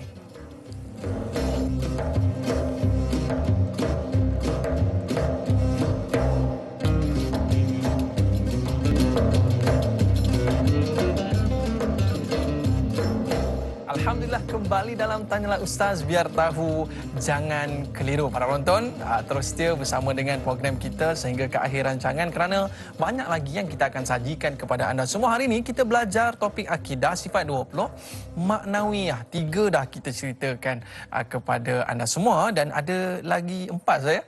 Dia semua 7, betul Ustaz? Ya. 7. Jadi para penonton nak tahu lagi 4 ni, kita ada satu soalan lah di sahabat saya di WhatsApp ni nak tanya kepada Al-Fadhil Ustaz. Dalil akli dan nakli sifat kaunuhu hayyan ini sama dengan dalil hayyah, iaitu firman Allah Ta'ala bermaksud serahkanlah dirimu, yakni kepada Allah, Tuhan yang hidup lagi tiada mati. Dan jika Allah tidak berkeadaan yang hidup, maka lemahlah dia dan tidak layak diangkat sebagai Tuhan, iaitu mustahil. Macam mana tu Ustaz? Kita ni confused ni. Silakan. Ya. Baik, terima kasih kepada persoalan kaunuhu hayyan ataupun hayyun. Ya, disebab kalau sebab maknanya dia hayat, hayat ataupun hayah ataupun hayat, menunjuk kepada Allah Subhanahu Wa Taala Maha hidup kan. Baik, kalau itu sebagai kita kata Allah Subhanahu Wa Taala, kalau Allah tak hidup, maknanya tak akan wujudlah sifat-sifat lain. Sebab itu merupakan asas. Contoh hidup. Dengan hidupnya Allah Taala ada sifat kudrat. Dengan hidupnya Allah Taala ada sifat iradat. Dengan hidupnya Allah Taala ada sifat ilmu. Kalau tidak ada hidup, Allah Taala hidup, mana Allah mati? Mati bukan Allah. Mati ni kita. Kita betul. Mana yang mati kita kan.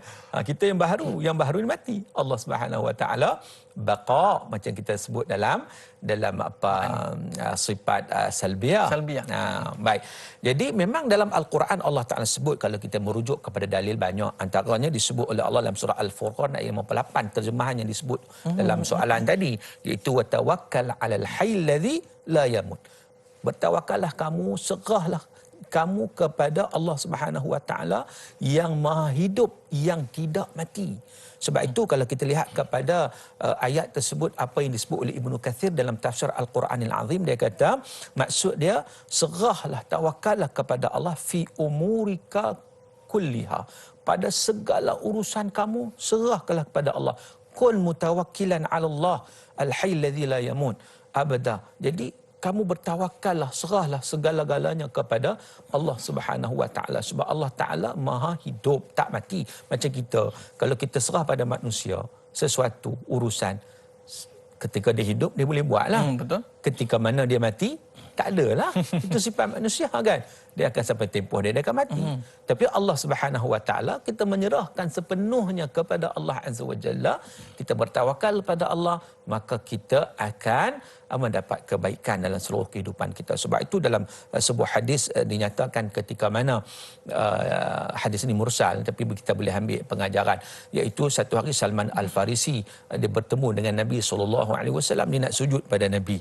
Maka Nabi kata, la tasjudu li ya Salman, jangan kamu sujud kepadaku hai Salman, wasjud lil hayy alladzi la yamut, sujudlah kamu kepada al-hayy alladzi la yamut, itu Allah Subhanahu Wa Taala yang Maha hidup dan tidak mati.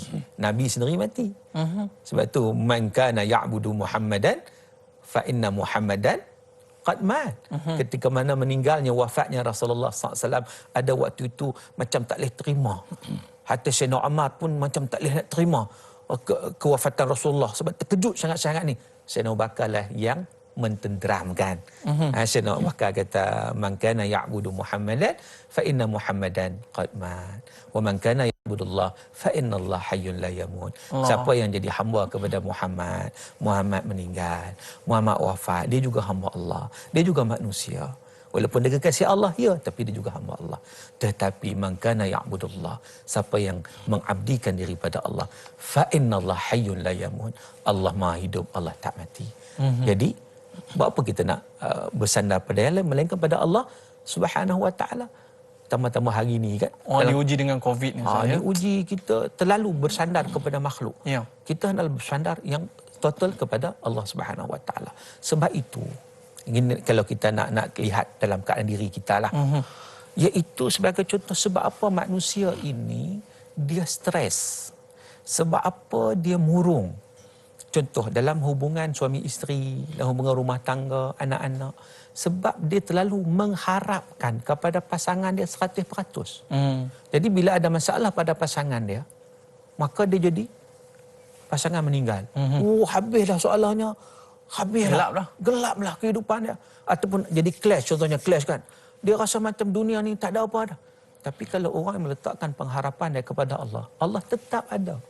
Dalam keadaan apa sekalipun, rujuklah pada Allah. InsyaAllah, waktu itu ketenangan itu akan datang. Sebab apa? Cintakan manusia, manusia akan mati. Cintakan bunga, bunga akan layu. Cintakan Allah, itulah cinta yang hakiki. Oh, itu lirik lagu tu, Ustaz? Subhanallah. Jadi nak ceritanya bahawa itu kita kata perkara yang kita tahu sebenarnya benda ni, tapi nak mari rasa feel zauq itu tak sampai. Jadi kita latih untuk sampai kepada perkara tersebut. InsyaAllah kita akan tenang. Terutama kepada orang yang diuji dengan kematian, pemergian ahli keluarga disebabkan COVID ni, saya. Ya. Allahu Akbar.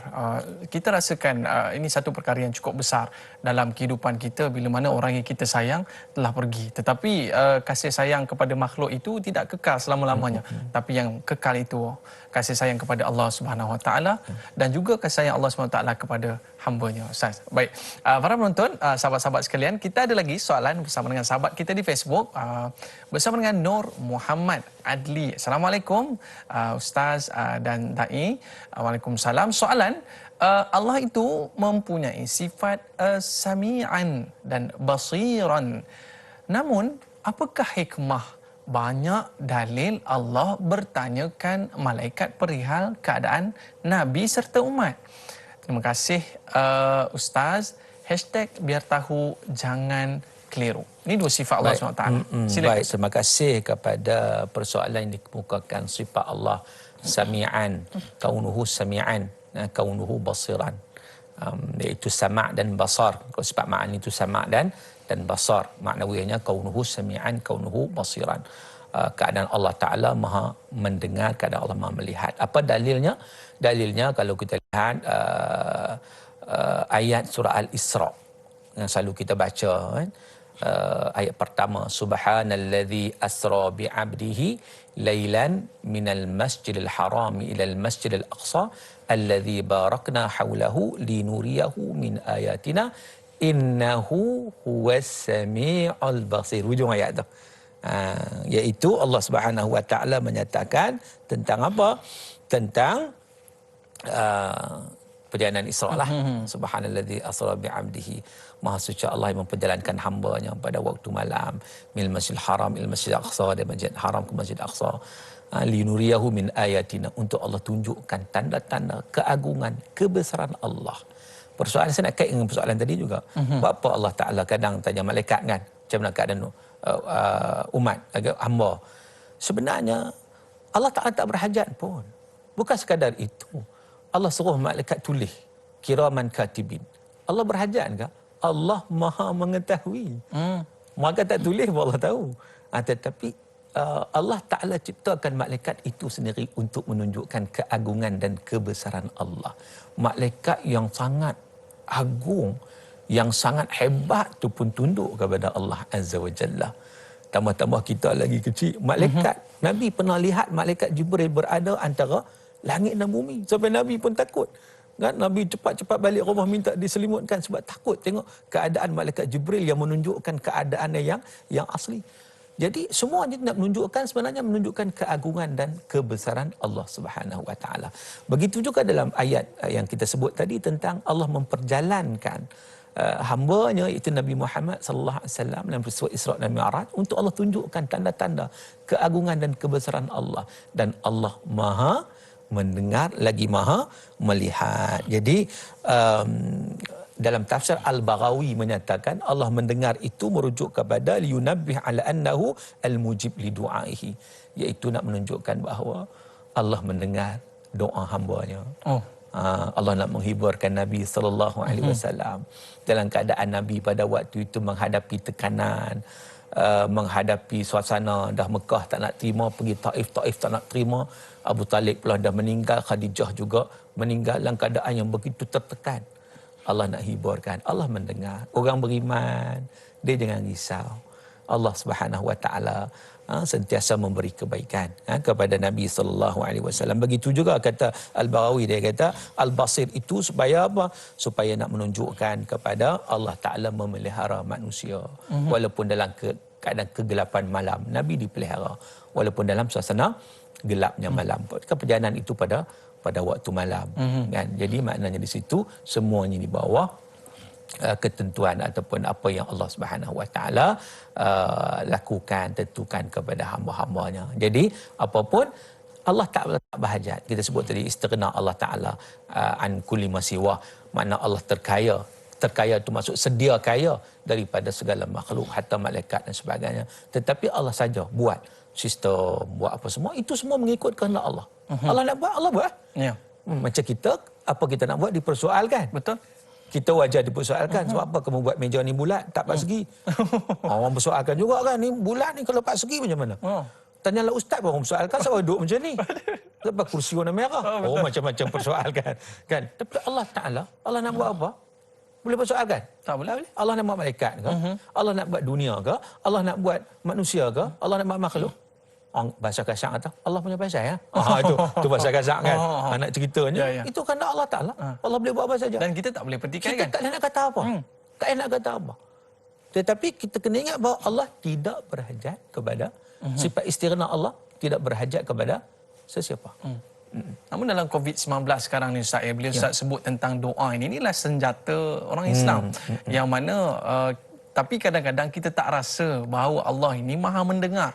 Bila Ustaz sebut tadi Allah maha mendengar, kita ni doa je lah kepada Allah Subhanahu Wa Taala dan biar siapa yang berdoa dan Allah akan kabulkan Ustaz. Tapi tak rasa. Bagaimana Ustaz?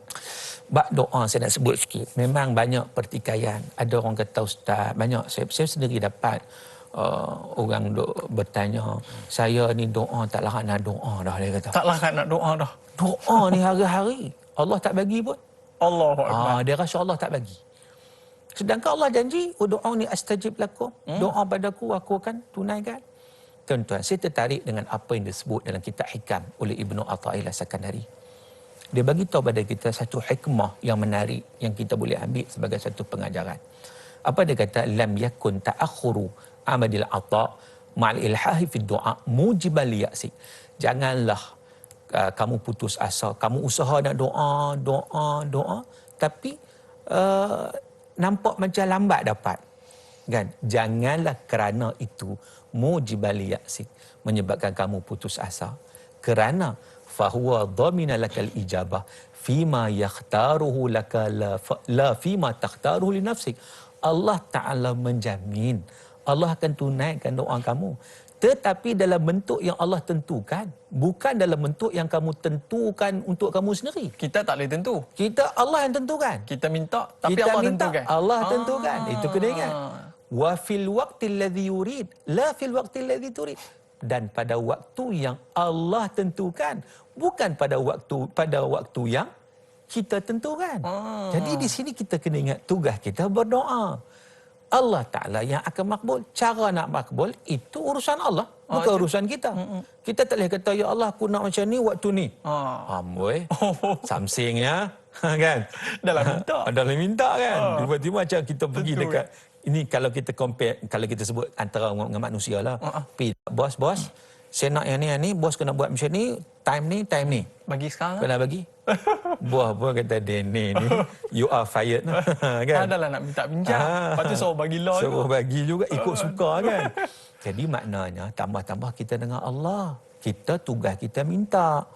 Tetapi nak baginya Allah. Allah akan tentukan mengikut kehendak Allah dan pada waktu yang Allah sendiri tentukan, bukan pada waktu yang kita tentukan. Itu kena ingat. Jadi maknanya inilah beza di antara kita orang Islam dan orang bukan Islam. Kita ada senjata yang mana senjata ini kita duduk di rumah pun kita boleh berperang. Cara berperangnya dengan kita berdoa kepada Allah SWT yang mana Allah dah bagi jaminan Allah akan kabulkan. Ada sahabat kita ni Ustaz. Kita nak bicarakan tentang yang kelima ni saya. Tadi kita bicarakan tentang bagaimana Allah ni Maha mendengar dan yang keenam ni Allah Maha melihat. Baik, sahabat kita Nur Dahlia Biru. Assalamualaikum Ustaz dan Da'i. Waalaikumsalam. Allah Ta'ala itu melihat semua kejadian di muka bumi. mustahil jika sifat Allah itu tidak melihat atau buta. Mengapa seorang yang bila bersendirian seolah tidak merasakan Allah melihatnya? Mereka melakukan maksiat, meninggalkan solat tetapi masih mendapat nikmat. Mohon pencerahan Ustaz. Terima kasih. #biar tahu jangan keliru. Silakan Ustaz. Baik, terima kasih pada persoalan. Mereka buat maksiat, mereka tahu Allah melihat, dia buat juga. Sedangkan dapat nikmat semacamnya. Kan? Kalaulah maknanya orang buat maksiat tak dapat nikmat, rasanya hancur. Kan? Ramai dah. Siapa ingkar pada Allah, terus tarik. Orang yang buat bina marak, masa tu orang mulut tenganga, tak yang tutup-tutup kan. Tak akan ada maksiat langsung lah. Maknanya dunia ini bukan ujian lagi dah. Sebab itu kita kena lihat antara sifat Allah Ta'ala Ar-Rahman. Allah Ta'ala ni maha pemurah. Maha pemurah Allah ni, Allah bagi pada semua. Orang mukmin Allah bagi, orang kafir Allah bagi, orang fasik Allah bagi semua. Dan Allah bagi tempoh. Innallaha yaqbilu taubatal abdi ma lam yugharghir. Allah Ta'ala terima taubat hambanya selagi mana nyawa belum sampai ke halkum. Jadi maknanya itu ruang untuk bertaubat tu sangat-sangat luas. Kena ingat kat situ. Jadi macam mana ni kita kadang-kadang kita tak rasa Allah melihat kita. Tahu-tahu dah. Dalam tauhid kita belajar. Salah tu tahu dah salah. Tahu dah salah, tapi kita tak rasa. Maka dengan sebab itu ada satu ilmu lagi disebut sebagai ilmu tasawuf. Ilmu al-ihsan. Yang kita nak bagi, nak ambil feel itu. Selain pada ilmu, kita dah tahu dah, tapi kita nak betul-betul merasainya. Yang disebut al-ihsan, an ta'budallah ka'annaka tarah fa illam takun tarahu fa innahu yarak. Kamu mengabdikan diri pada Allah seolah-olah kamu nampak Allah. Walaupun kamu tak nampak, yakin Allah sentiasa melihat kamu. Allah tahu, Allah tengok. Walaupun kita berada keseorangan sekalipun. Kan? Macam saya sebut, CCTV Allah Ta'ala itu. Di mana-mana CCTV. Maknanya kita kalau tengok CCTV, kita pun berhati-hati kan. Oh, ni tambah kamera ke? Nampak kan? Jadi maknanya kita takkan buat, orang kata buat tak tahuan. Kalau orang tahu kata tak tahuan tu benda ikut suka. Macam kita kamera duk perhati CCTV kan, duk tengok. Takkan orang tengok kita buat benda pelik-pelik kan? Jadi sekarang ni kita duduk seorang-seorang pun Allah tengok. Dan Allah tugas pula malaikat tengok. Malaikat tulis pula. Jadi maknanya di situ, nak feel ini perlu kepada mujahadatun nafs. Perlu kepada mujahadah jiwa. Mujahadah hati. Dan itulah yang perlu kita masuk satu bab lagi, bab untuk kita memperbaiki hati kita. Yang Nabi kata, idza saluhat saluhal jasadu kulluh wa idza fasadat fasadal jasadu kulluh ala wahil qalb. Kalau baik yang ni, baiklah seluruh individu tersebut. Kalau tak baik yang ni, masalah individu tersebut. Itulah hati. Kita nak kena polish dia. Tapi tengah kita buat maksiat tu Ustaz, kita tak merasakan. Tapi bila dah sudah buat tu, alamak nyesal pula rasanya. Ya, itu tanda ada iman. Kalau kita bimbang buat tak rasa apa. Tak rasa apa, dipanggil tak ada iman ni. Itu lagi takut. Jadi kalau ada rasa tu buat silap, itu sifat manusia kan. La yakhlu minal khata' wa nisyan. Dia tak lari daripada, tak sunyi daripada salah dan juga lupa. Dia terlajak, cepat-cepat kena patah balik. Cepat-cepat kena bertaubat pada Allah. Itu panggil nafsul lawamah. Duk mencela balik segala apa yang kita lakukan. Masih ada harapan, ada harapan lagi. Duk cela tu ada harapan lagi. Kalau dia seronok tu, dia tak ada feel apa, dia seronok je dengan maksiat, tak rasa bersalah langsung, itu tipi harapan. Tipi harapan. Jadi maknanya kita nak cerita di sini bahawa besarnya ruang pintu taubat yang Allah sediakan kepada kita untuk kita kembali kepada Allah Subhanahu Wa Taala. Terima kasih para penonton, terus setia bersama dengan program kita. Kita akan sambung selepas ini, tapi kekalkan SOP, penjarakan fizikal dan hand sanitizer dan penutup muka dan sebagainya. Para penonton, kita kembali selepas ini. Banyak lagi yang akan kita bicarakan al-mutakalliman. Kita tamat di TV3. Terima kasih penonton TV3 atas kesetiaan anda semua. Kami dari Tanyalah Ustaz, mohon maaf terlanjur kata, terlajak bicara. Assalamualaikum warahmatullahi wabarakatuh. Kembali selepas ini di TV9. Biar tahu, jangan keliru.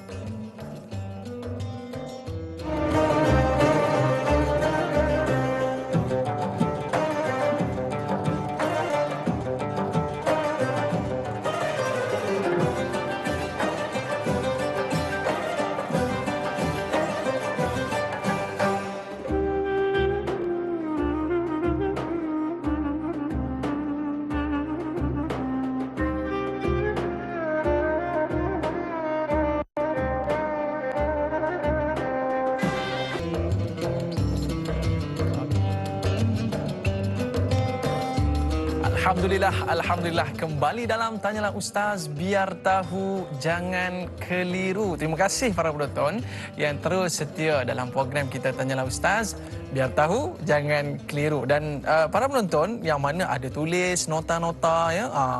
Kalau kita tengok nota Ustaz lagi banyak daripada nota kita ni. Oh subhanallah, orang yang mengajar lagi banyak notanya. Jadi kita dapat tulis nota tu, tulis semula dalam ruangan komen live Facebook kita pada hari ini.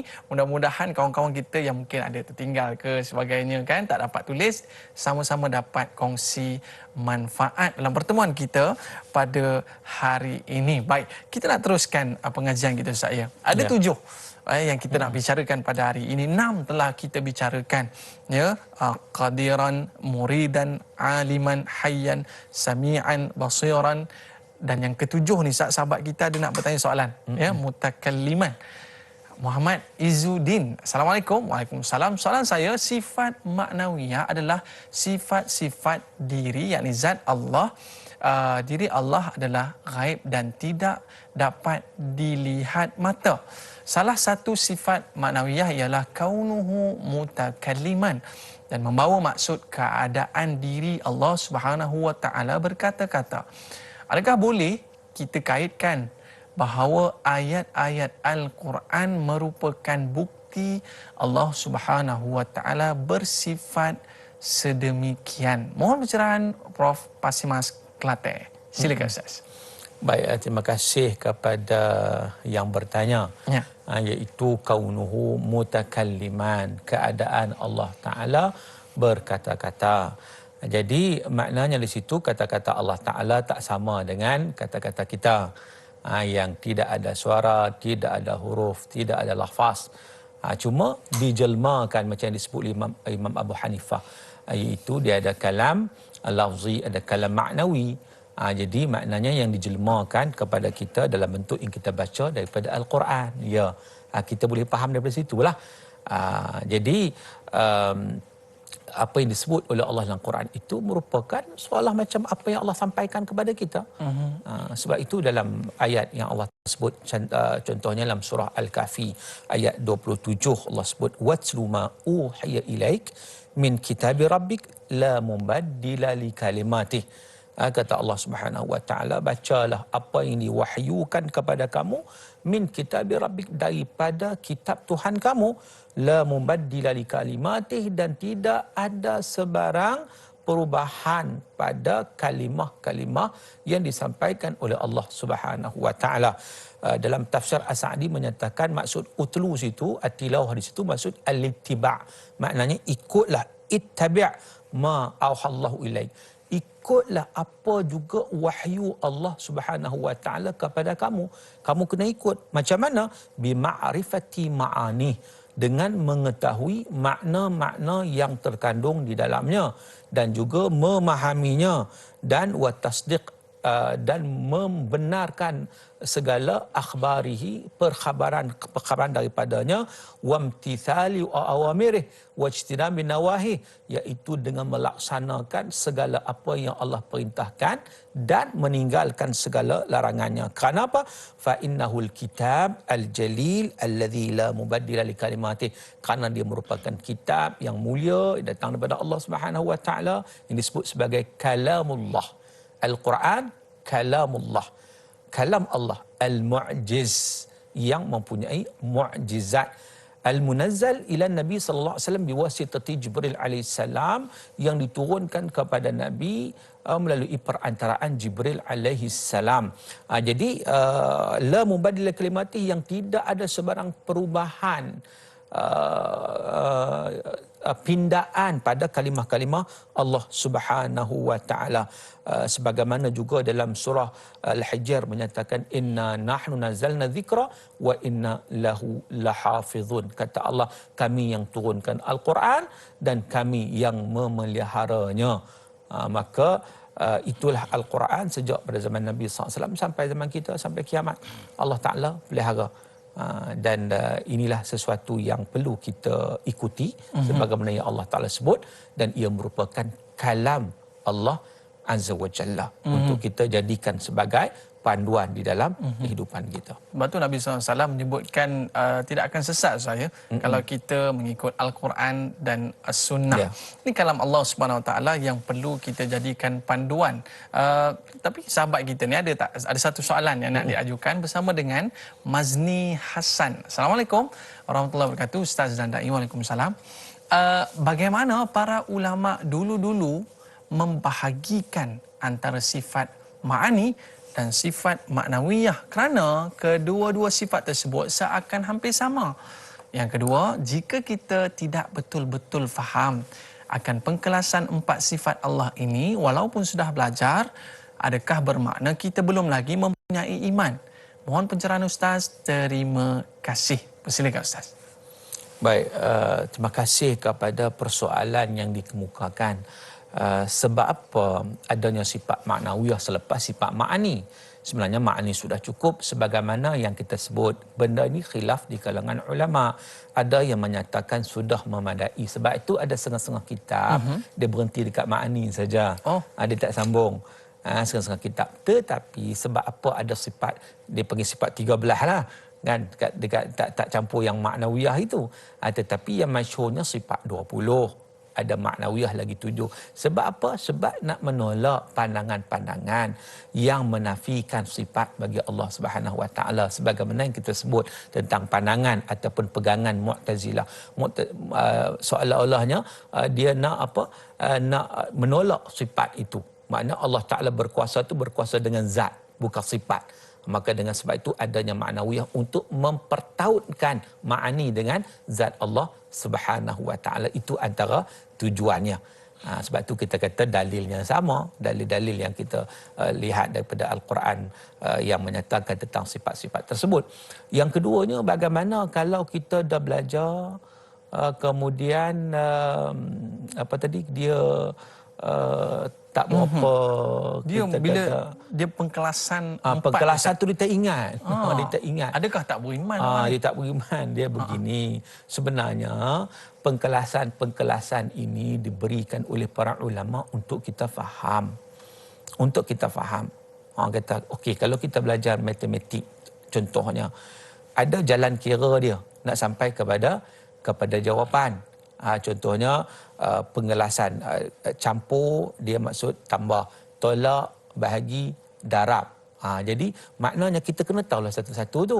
Tetapi kalau kita pakai congok-congok pun kita tahu dah jawapan, tak bahagi pun tak apa, tak ada masalah, asalkan kena Allah Subhanahu Wa Taala. Kalau kita kena Allah Taala, kita tak tahu ni nama dia Salbiah, kita tak tahu pun nama dia begitu. Ni nama dia Ma'ani, tapi kita tahulah Allah Taala berkuasa. Ya, kita mengetahui Allah Ta'ala baqa, kita tahu Allah Ta'ala qidam, Allah Ta'ala mana tak fana, kita tahu Allah Ta'ala sedia, kita tahu Allah Ta'ala tak sama dengan segala yang baru, mukhalafatu ta'ala hadis. Kita tak tahu pengkelasan tu, tapi kita tahu bahawa kalau kecualilah kalau kita kata menganggap Allah Ta'ala macam makhluk, itu beratlah, itu mana tak ada iman lah.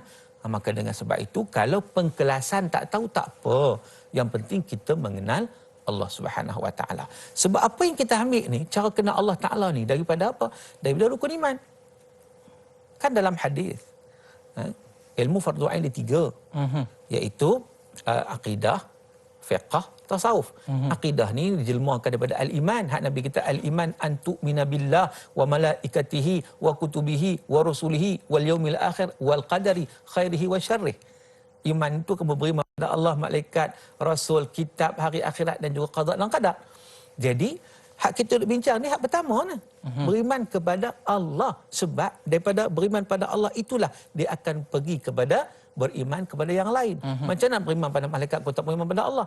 Macam nak beriman pada hari akhirat kalau tak beriman pada Allah? Macam nak beriman pada qada qadar kalau tak beriman pada Allah? Semuanya berpusat daripada Allah. Maka dengan sebab itu kita belajar siapa Allah. Siapa Allah? Di sini kita belajar tentang sifat-sifat wajib bagi Allah, lawannya sifat mustahil bagi Allah untuk kita mengenal Allah. Jadi kalaulah tak tahu pengkelasan tu tapi dia belajar, tak ada masalah insya-Allah. Sebab kadang-kadang ada orang dia tak ingat. Kan? Tak ingat, tak ada masalah. Yang penting dia kenal. Yang penting dia kenal. Macamlah orang dia belajar tajwid. Dia tak ingat, oh ni ikhfa ke? Ikhfa hakiki ke? Ya. Oh ni iqlam ke? Oh ni izhar, oh ni idgham ma'al ghanah, idgham bila ghanah, bercampur habis. Tapi baca betul. Baca betul. Baca betul, tapi dia tak ingat. Dia tak ingat kata ini idgham ma'al ghanah, dia tak Ya. ingat. Dia tak tahu pun ni idgham ke apa, tapi dia baca betul. Maka okeylah, memadai, tak ada masalah. Asalkan baca betul.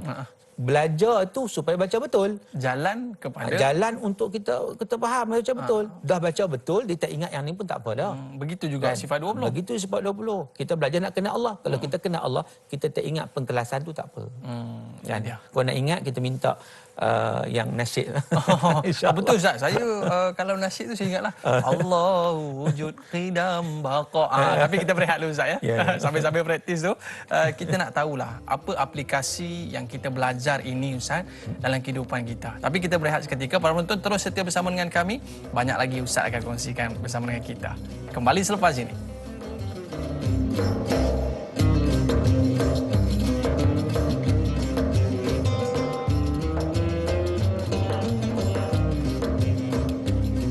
Alhamdulillah, kembali dalam Tanyalah Ustaz, biar tahu jangan keliru. Baik, para penonton sekalian, elok jugalah maknanya di rumah tu kita ulang-ulang sifat Allah Subhanahu Wa Taala bagi anak-anak kita kenal, dan mudah-mudahan dengan cara kita tahu akan sifat Allah Subhanahu Wa Taala ini, anak-anak kita akan kenal Allah Subhanahu Wa Taala dan tahu apakah motif kita hidup di atas muka bumi ini adalah untuk mengabdikan diri kepada Allah SWT. Para penonton, kita sampai ke satu segmen yang penting dalam perbincangan kita pada hari ini adalah kita nak tahu daripada Al-Fadhil Ustaz, apakah hubungan sifat maknawi dalam kehidupan kita ini Ustaz? Apa hubungannya? Silakan. Baik. Terima kasih kepada persoalan yang dikemukakan. Sememangnya bila mana kita kenal Allah Subhanahu Wa Taala, kita nak kena kenal peranan kita sebagai hamba Allah Subhanahu Wa Taala. Sebab itu bila mana sebagai contoh kita lihat kepada sifat mata kita, kita melihat sebenarnya dia nak menzahirkan sifat basar melalui basirun Allah Subhanahu Wa Taala, penglihatan Allah. Jadi Allah pinjamkan kepada kita sifat-sifat kepada kita supaya kita dapat melihat sifat-sifat Allah Subhanahu Wa Taala dan kita memahaminya. Contohnya, daripada mana asal penglihatan kita? Daripada mana asal pendengaran kita? Kalau bukan daripada Allah, cumanya kita lemah. Kita ni, kita nak lihat kena ada mata. Betul. Kita nak dengar kena ada telinga. Allah Taala tak perlu pada alat. Kan? Kita nak tengok ada mata. Mata tu pun belum tentu boleh tengok lagi. Kalau gelap tak nampak juga. Kita perlu lagi kepada cahaya. Kan? Begitu juga ada orang, dia ada mata, dia ada telinga, tapi kadang dia tak dengar. Jadi di situ nak menunjukkan betapa lemahnya kita. Jadi bila kita menumpang pada sifat-sifat Allah Subhanahu Wa Taala itu, maka kita melihat sebenarnya dengan penglihatan Allah. Kita mendengar dengan pendengaran Allah Subhanahu Wa Taala. Itu sebagai contohnya. Maka dengan sebab itu kita jangan lupa asal usul kita. Nak pergi kat situ. Yalah. Nak pergi situ. Kita jangan lupa asal usul kita. Kita ni semua daripada Allah. Kita hanya menumpang sifat Allah. Maka daripada situ, kalau kita faham konsep tersebut, makna segala apa yang ada pada kita hari ini, semuanya adalah pinjaman semata-mata. Allah pinjamkan kepada kita. Jadi, segala apa yang ada pada kita adalah semua milik Allah Ta'ala.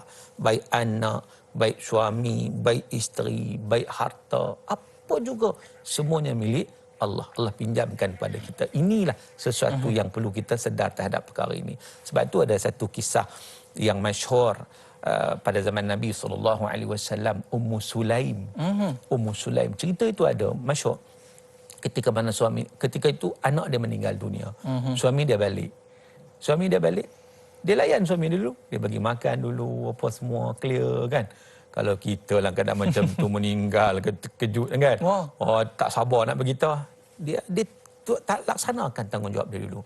Lepas pada tu baru dia beritahu suami dia. Dia kata bagaimana kalaulah sesuatu pinjaman diminta balik. Maka kena bagilah. Bila mana kita pinjam sesuatu kan, orang minta bagi balik lah. Maka dia pun bagi tahu bahawa anak yang Allah pinjamkan kepada kita, Allah ambil balik. Nampak ada satu ketenangan. Sebab dia tahu segala-galanya pinjaman.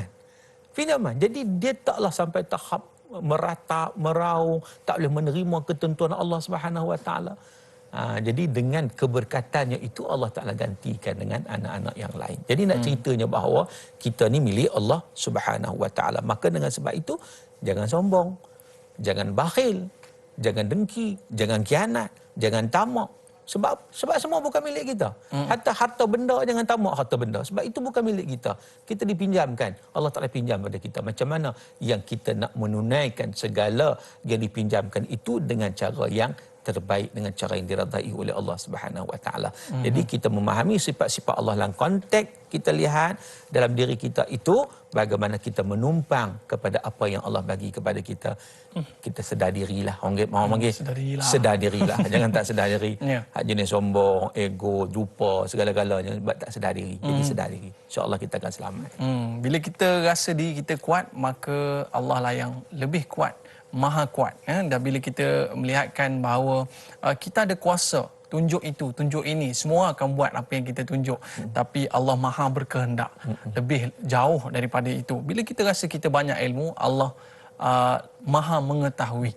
Maknanya apa saja yang kita ada pada diri kita ini hanyalah secebis daripada apa yang Allah SWT berikan kepada kita, berikan itu pun pinjaman dan akhirnya ia akan pergi selama-lamanya. Baik Ustaz, ada satu soalan yang menarik yang kita boleh kongsikan daripada sahabat kita ni Ustaz. Bolehkah ataupun apakah hukumnya seseorang itu memikirkan tentang Allah Subhanahu Wa Taala?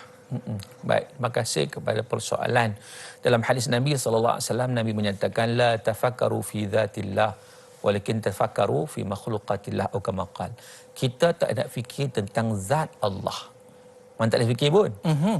Jadi apa yang kita nak fikir adalah tentang apa? Tentang ciptaan-ciptaan Allah Subhanahu Wa Taala. Daripada situlah kita lihat kepada sifat-sifat Allah Taala. Bila kita lihat ciptaan-ciptaan Allah Subhanahu Wa Taala dengan betapa hebat, betapa agung, kan? Jadi kita tengok seorang tu genius, sungguh genius. Dia boleh buat something orang kata yang orang lain tak boleh buat.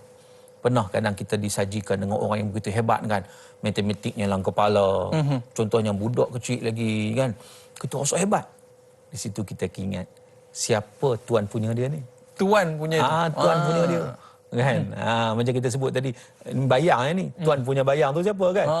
Jadi di situ kita lihat bagaimana kita boleh melihat kepada makhluk-makhluk Allah ini untuk kita kenal kepada Allah Subhanahu Wa Taala. Tetapi kalau kita nak tahu zat Allah memang tak boleh lah. Hakikat zat Allah memang kita tak boleh. Kalau kita fikir juga sesat lah. Sesat. Dia akan pergi mana-mana kan. Sebab apa? Sebab kita tak sampai terhadap perkara tersebut. Maka dengan sebab itu Nabi dah larang terhadap perkara ini. Nabi suruh kita fikir tentang makhluk-makhluk Allah Subhanahu Wa Taala, kita buat kajian dan sebagainya. Maka dengan sebab itu kita kaji sifat-sifat Allah. Kita tak kaji zat.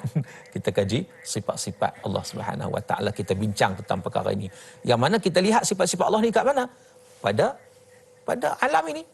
Pada alam ni kita lihat tentang bagaimana kekuasaan Allah, iradan Allah, ilmu Allah dan sebagainya. Kita lihat pada alam ini. Sebab itu dalil akli. Tengok kepada alam ini juga merupakan satu dalil akli.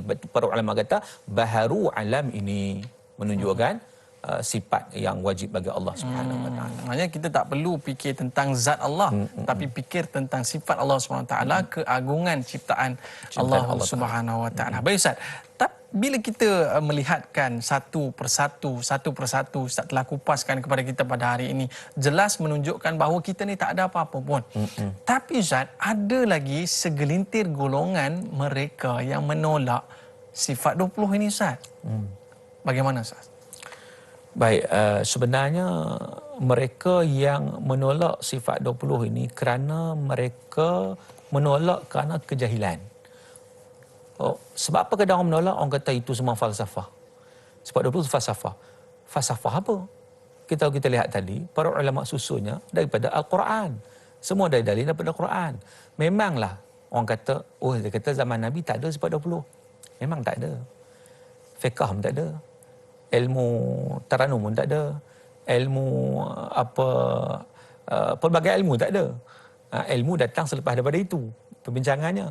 Tetapi kita kata bagaimana nak kenal Allah Subhanahu Wa Taala kalau zaman Nabi Maka berjumpa Nabi, tanya Nabi lah, senanglah kan. Quran duduk depan. Tapi kita pada hari ini, kita tak faham Quran. Jadi macam mana kita nak tahu? Maka para ulama, mereka telah apa? Mereka telah berfikir, telah berbincang macam mana nak buat satu kaedah, satu cara yang mudah untuk kita kenal Allah Subhanahu Wa Taala. Itu tujuannya. Jadi maknanya perkara ini merupakan satu perkara yang jelas dan diterima oleh para ulama. Jumhur ulama, bahkan termasuk Ahlussunnah wal Jamaah, disebut Ahlussunnah wal Jamaah inilah perbincangan-perbincangan dia. Jadi ini merupakan satu metodologi cara untuk kenal Allah Subhanahu Wa Taala. Yang penting kenal Allah. Kadang orang kata aku nak buka Quran, nak belajar Quran. Boleh, tak ada masalah. Tapi kena belajar sungguh-sungguh lah. Belajar sungguh-sungguh untuk mengenali Allah Subhanahu Wa Taala. Itu yang pentingnya. Yang penting belajar. Dan siapa kita nak menolak satu benda yang para ulama yang menerimanya. Maknanya apa saja yang kita belajar pada hari ini semuanya berlandaskan Al-Quran itu sendiri. Baik Ustaz, sebagai penghujung dalam pertemuan kita pada hari ini, mungkin ada satu kata-kata penggulungan ataupun kesimpulan dalam pertemuan kita pada hari ini, Ustaz, silakan. Baik, terima kasih pada persoalan. Cuma di penghujung ni saya nak petik satu kisah sikit kalau ada masa kan. Ada sikit kalau ada masa. Kisah yang mana kadang timbul persoalan-persoalan yang kita kata pembelajaran ini yang menggunakan dalil naqli dan juga akli. Sebab apa? Sebab banyak golongan-golongan yang tak kenal Tuhan, tak mau. Yang kedua, mereka mempersoalkan dan pelbagai lagi isu-isu. Antaranya pernah berlaku debat antara seorang Yahudi dengan Hatim. Dia tanya kepada Hatim tu 4 soalan. 4 soalan. Dia kata kalau boleh jawab soalan ini. Yang pertama, apakah yang tidak diketahui Allah? Orang dulu dia rajin duk fikir kan. Apa yang tak diketahui Allah? Ada tak benda yang Allah tak tahu? Yang kedua, apa yang tidak ada pada Allah? Yang tak ada pada Allah. Yang ketiga, apa yang tidak ada dalam perbendaharaan Allah? Yang keempat, apakah yang diminta Allah pada hamba-Nya? 4 perkara. Dulu dia rajin dialog begitu kan. Maka Hatim jawab, yang pertamanya, Allah, apa yang tak diketahui Allah? Sekutu dan anak. Memang Allah tak tahu. Sebab anak Allah mana ada? Nak tahu macam mana? Sekutu bagi Allah tak ada. Kan? Sebab itu yang kita kata bila satu perkara yang melibatkan tauhid itu dalam surah Al-Ikhlas. Okey. Yang keduanya, apa yang tidak ada pada Allah? Zalim. Allah Taala tidak bersifat zalim. Allah bersifat adil. Jangan sesekali orang menyatakan Allah Taala zalim. Kesilapan yang buat dia ditanggung kesilapan tersebut. Allah Taala Maha Adil. Yang seterusnya, apa yang tidak ada dalam perbenaran Allah? Kepapaan. Tak ada. Sebab apa? Sebab wallahul ghani wa antumul fuqara. Allah Maha Kaya, kamulah yang fuqara, kita lah. Dan yang seterusnya, apa yang diminta oleh Allah pada hamba-Nya, iaitu infak di jalan Allah Subhanahu Wa Taala, yang disebut sebagai pinjaman. Pinjaman daripada Allah, mana Allah akan bayar balik. Bayar maknanya segala apa yang Allah bagi kepada kita, kita guna di jalan Allah, Allah akan bagi balik kepada kita dari sudut pahalanya. Dan hasil dialog itu akhirnya Yahudi dia masuk Islam. Itu walaupun nampak macam satu. Yang keduanya, kadang-kadang syaitan dia rajin duk kacau manusia. Sebab tu kita nak kena kenal Allah Ta'ala betul-betul, kena belajar. Sebab kadang dia mari bisikan-bisikan macam disebut dalam hadis Nabi. Dia mari bisikan, man khalaqal ard, siapa yang cipta bumi? Allah. Siapa? Main perasaan lagi, siapa yang cipta langit? Kita jawab Allah. Lah kali dia main tanya lagi, siapa yang cipta Allah? Dia fikir situ. Syaitan, was-was syaitan. Kalau jenis macam tu, katakan amantu billah wa rasulih. Aku beriman pada Allah dan Rasulnya. Selesai. Ini tanggungjawab kita. Dan beristiazah daripada syaitan. Ada setengah riwayat kata ludah 3 kali, kut piring. Tu ya 2 kali kan syaitan duk kacau kan. Sebab kadang-kadang ada macam tu, was-was. Allazi waswisu fi sudurin nas. Dengan ilmu kita dapat mengatasi was-was ini. Dengan ilmu.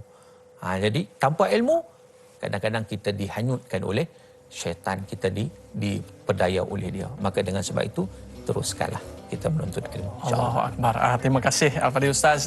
Mudah-mudahan kita terhindar daripada bisikan syaitan. Terima kasih atas segala ilmu yang Ustaz curahkan kepada kita. Mudah-mudahan ada rezeki kita jumpa lagi. Para penonton, terus setia bersama dengan kami. Esok pertemuan kita bersama dengan Da'i Anas sebagai moderator dan panel Prof. Madya Datuk Dr. Muhammad Izhari dalam topik adab berjiran. Mohon maaf di atas lanjur kata, terlajak bicara. Saya Da'i Aiman, like dakwah, share ilmu. Assalamualaikum warahmatullahi wabarakatuh.